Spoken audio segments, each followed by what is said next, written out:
The bell's already been rung. Ding dong. The god is dead.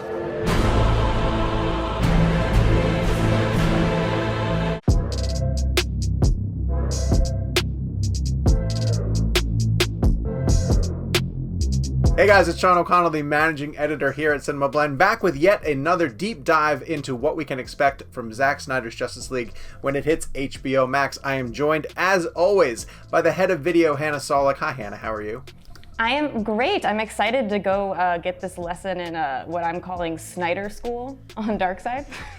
Oh, that's awesome! Yeah. Can we call it that? And then we can go Sure. into a couple of other really important things. Like brunch. Should I give some context as to what I don't know, so people don't think Yeah, I'm just sure. some rando idiot? So basically, I know Absolutely. the basics of that Darkseid is going to be not the main villain, but the bigger villain in Zack Snyder's sort of Snyderverse. I'm aware of that. I am aware of some of the things that are supposed to happen in the Snyder Cut with Darkseid, but I don't really know anything about Darkseid as a character because I wasn't a comic book reader. So Sean is going to educate me. I can teach you. I'm going to try my best to. And there's a number of topics that we want to get into, which is funny because we're putting so much emphasis on Darkseid, and I don't expect him to be a significant part of the Snyder Cut when it comes to HBO Max, because Zack in 2017 was sort of teasing him out. And so I think a lot of people were going to come out of that film, had it come out in theaters in 2017, and been really curious about who Darkseid was. But I don't think that this version that's coming to HBO Max is going to tell you a lot about where it is. And so we will have to keep campaigning for the Restore the Snyderverse in order to see fully what Zack had planned for Darkseid. But hopefully this video will help fill in a few of those cracks. So at least I'll know the larger context for what it could mean when he I hope shows so. up. I hope so. So where are we starting? Do you want to kind of walk me through his history and why that's important to start? Absolutely. Okay, so Darkseid's been around since the 1970s. That's when he was introduced in the comics, and he's a member of this group called the New Gods, or he's part of a group of new gods, essentially. And he was created in the comics by Jack Kirby, and the reason why that's significant is because Kirby loves doing celestial type stories. He's Very into mythologies and Greek and Roman influences. Over on the Marvel side, Jack Kirby introduced the Eternals, who we're going to get to meet in the MCU. And so he's fascinated in the God side of the DC storytelling, which has been prevalent in the other films, including the two Wonder Woman films. Each of those have had gods who have been responsible for the villainry, I guess you would say, that's happening. I'll take it. Kirby dials in huge into that type of stuff. Is New Gods the movie that Ava DuVernay was supposed to direct for DC like a million years ago? Yes. And I'm really glad you brought that up, because when that movie got announced, they were still following Zack's arc, right? Like they were still on that trajectory. And so if Zack would have introduced Darkseid in his Justice League and maybe even teased it into Justice League Part 2, it would have made more sense for Ava DuVernay to be doing a New Gods movie at that point, because they were going to dive heavily into a lot of that history, I think. Okay. Now, I don't know the status of that film. And I people saw her ask about it. tweet I want to say a few weeks ago, but it might have been months. I don't know what time is. Where she said that they're still working on, it's still in development. So because of what you just said, I assume they pretty much scrapped the original plan, perhaps. I don't know. It's one of those movies that feels like it really could stand apart on its own if it needed to. She could still explore plenty of other, there's a ton of figures in that universe that she could use to build a feature if she wanted to. But I bet the screenplay that she initially had was probably tied pretty closely to what Zack was building in his universe. And maybe Darkseid was even a part of it. Who knows? But all of that sort of got scrapped.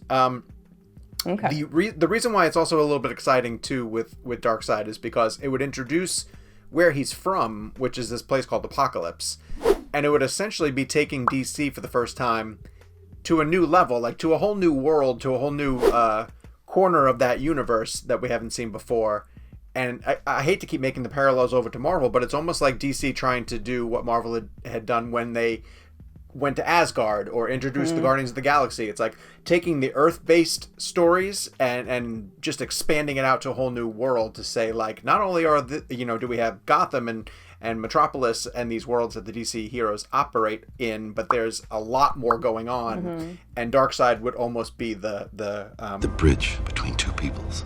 Do you think that Darkseid, I've heard you say before that he's kind of like the Thanos of DC. Darkseid does kind of want to take over planets, in the way that Thanos wanted to sort of, get the Infinity Stone so that he could rule everything with the Gauntlet. Although Thanos had that one mission to, snap away half the population, he was trying to bring balance and order. Darkseid instead uses something called the anti-life equation. Makes you glow like a teenager. No. And that's going to be pretty significant if Zack is able to continue his story. And the anti-life equation basically gives you power, complete power, total control over somebody. The definition of the way that they describe it in the comics is if someone has complete and total power over you, you've lost your life, theoretically. Well, shit, Diana. So they call it the anti-life equation, and Darkseid goes around to different places trying to get the pieces to put that sort of together, and that's what would bring him to Earth. And if he were to succeed and take over our planet, maybe theoretically by convincing Superman to be fighting on his side, which is why that is what we are seeing in the nightmare sequence. Like that, when Bruce looks ahead and he sees that giant symbol with like carved into the ground, that's the symbol of Darkseid, and that's Batman trying to find his way through an alternate future, or a future where Darkseid has essentially succeeded. And so we got a snippet of it in BVS. We're gonna get more of it in Justice League. And these might be spoilers. None of this is confirmed. But what I think is, in the nightmare sequence for Justice League, you're going to see Batman teamed up with basically anyone who has survived the Darkseid attack.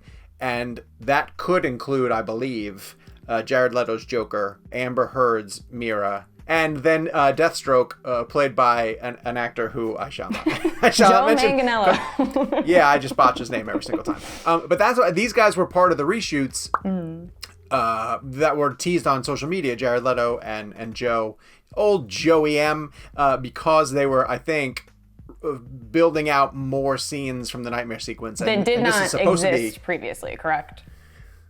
Maybe they were visualized. I think Zack always had the plan, but he probably filmed. Wasn't able to. Probably. Yeah. Okay. So I think that's what they filmed as part of the reshoots. Okay. And that's essentially, again, that's like Darkseid has come here and succeeded. So what is Darkseid's overall goal? Just to conquer everything? Is that all he cares about? Pretty much. He would like to eliminate other gods so that he is the one true. Like any of these sort of megalomaniac, he's got some ego problems, yeah. Despots, without a doubt. If they wanted to go full bore into his, mythology, there's a ton that they could explore there in an almost, and I'm not saying this to jab you, a Game of Thrones type way. I'm not ready yet. There is a, there's a rich mythology, because prior to him taking on the name Darkseid, he went by a name which I think Zack pronounces as Uxus. And there's a ton of things, but he had a true love, and he's had That's sons. what I was gonna say. I was is there any sort of component that I can latch onto to sort of sympathize with him, or probably not? Not really. Who would be his equivalent in the Game of Thrones side? He'd be a Lannister. He'd be a Lannister. Which one? Yeah, I don't know which one. A kind of an amalgamation of all of them. Some of them have been sort of redeemable. He'd be more Cersei, I imagine. Okay. He'd probably be Cersei. Okay. Because I don't think there's a lot of redeemable bits to Darkseid. But The gods have no mercy, that's why they're gods.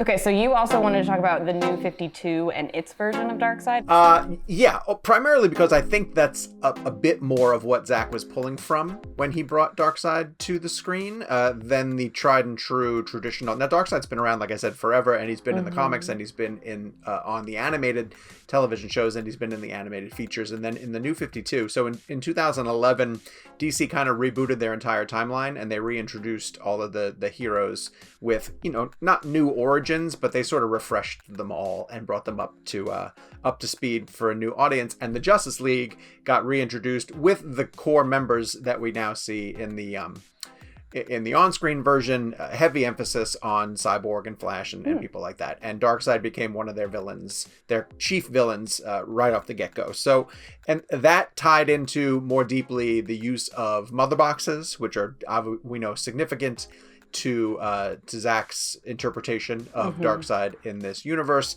It got heavily into the boom tubes, and we know the boom tubes are going to be boom tubes are a way to sort of teleport between different places. Cyborg will tap into that power because he's going to get, obviously he gets his powers from the mother box. So I think you're going to see a lot of story narratives and beats pulled out of the New 52 version. So if you wanted to brush up on anything before you went into the Snyder Cut, I would grab that run and read through it on your DC app somehow.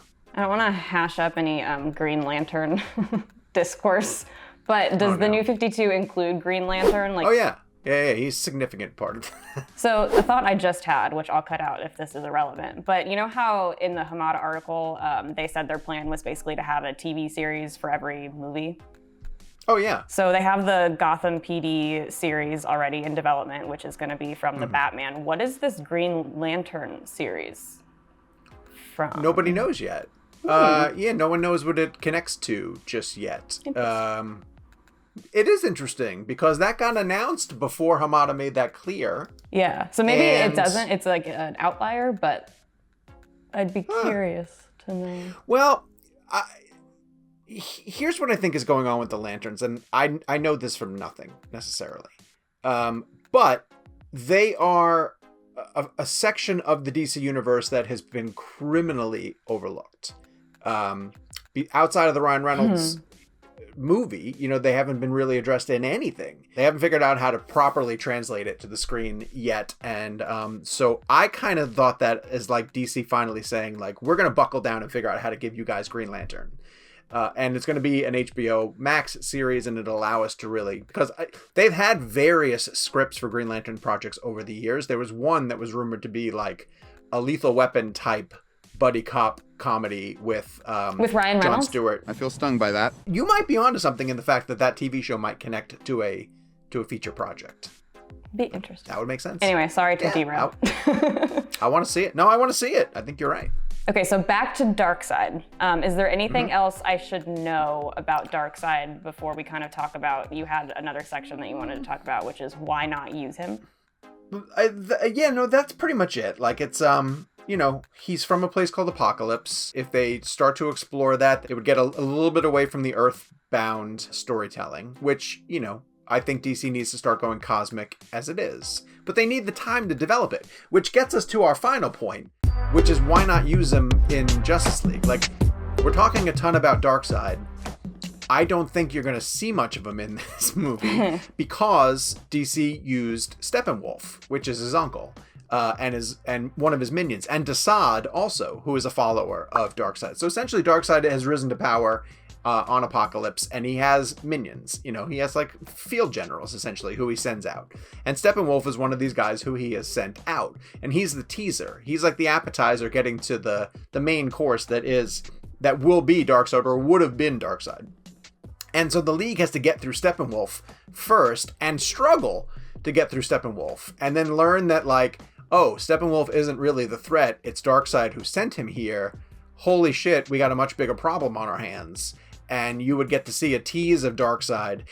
And the other place where he is theoretically going to show up in the Snyder Cut is the history lesson, which is when the League learns, oh, one time Darkseid came here, tried to take over our planet, was battled back by all of the different, you know, universes of gods teamed up together. From the Atlanteans to the Amazonians to the Green Lantern to the lanterns that existed on our planet at that point, and they all had to bond together to fight off Darkseid back in the day. But he is supposed to be teased for what's to come in a little bit in a way that Thanos was teased in the first Avengers, and then you saw him in like mid-credit scenes before he finally showed up and started to raise hay. I was going to say, I don't want to keep comparing it to Marvel, but it does sound very much like the Infinity Saga in the way that they're just teasing everything and building to it, which I think is a good move. Well, and I mean, that gets into the... Was a good move, I guess. tinfoil hat conspiracy theories that, you know, Zack's plan Oh, yeah. was shared amongst by potentially Jeff Johns Oh, God. with his friend Kevin Feige. Stealing's not polite. Which, Yikes. listen, let's address that. Let's address that just for a hot second. I don't think that happened, but there's enough similarities to the way things laid out that I also don't think it didn't happen.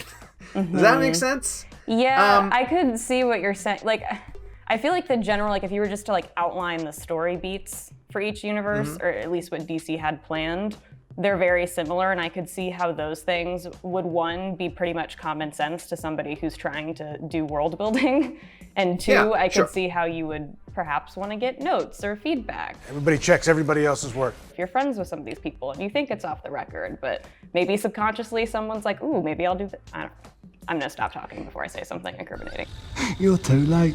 The way that movies are mapped out and filmed, it makes it hard to believe that Marvel would be able to be like, oh, let's quickly switch gears and do this because DC's going to do it and we Right. can do it faster. Like, that doesn't seem credible to me. Yeah. But then when you take a step back and look at the big picture and say like, oh, look how similar some of these decisions were. Maybe they did simultaneously happen at the same time. But, you know, and again, I'm not giving credence to rumors, but some of that smells a little Might be a little bit more than a coincidence, not quite a conspiracy.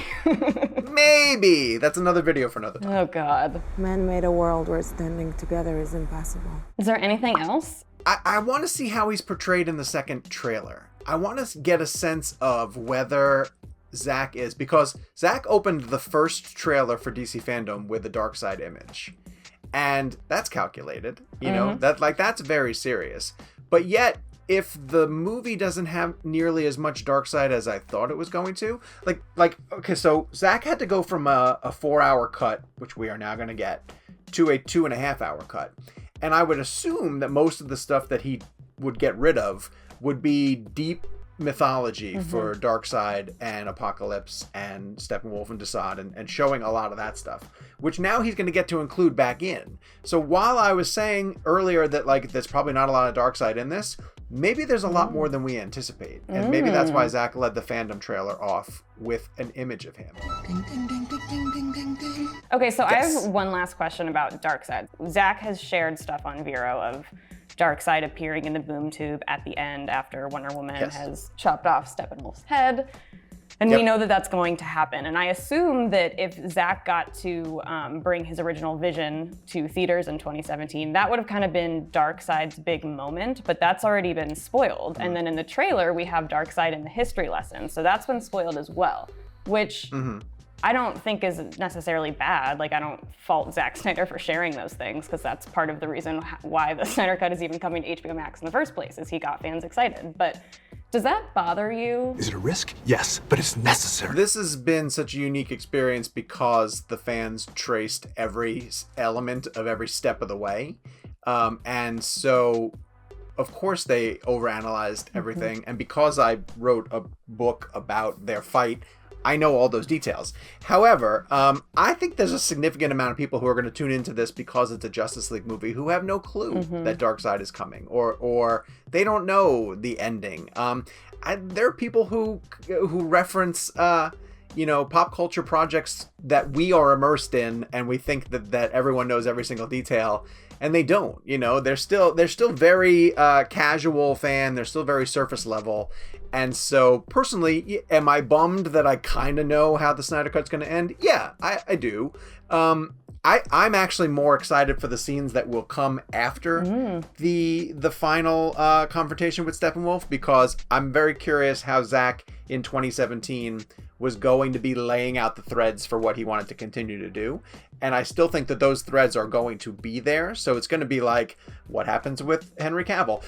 Someone interviewed me earlier this week for the Snyder Cut book and asked me a question. These were the guys over at a site called the Daily Planet, which is just a tremendous name for a DC series.